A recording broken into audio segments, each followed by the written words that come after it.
So we're testing the ACL here using two tests, the anterior drawer and the Lachman's test. So a positive test for either of these two would be increased laxity in the joint. You could compare it to the uninjured leg, but now we're just going to use the affected leg, which is his left leg.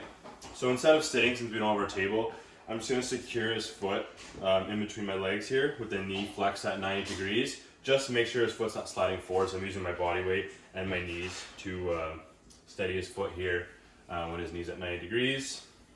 My thumbs are going to go on the joint line just on top of the tibial plateau. My hands are going to wrap around, and I'm going to move the tibia anteriorly just by leaning back and checking for increased laxity in the joint. So that's our anterior drawer. Now for our Lachman's, again testing the ACL and positive test, again being increased laxity in the joint.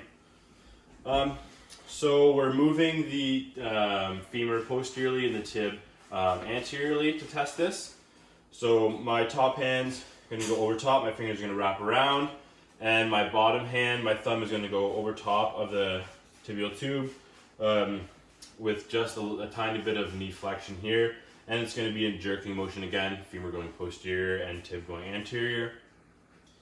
And you want to move it a couple times, jerking the knee, testing for laxity.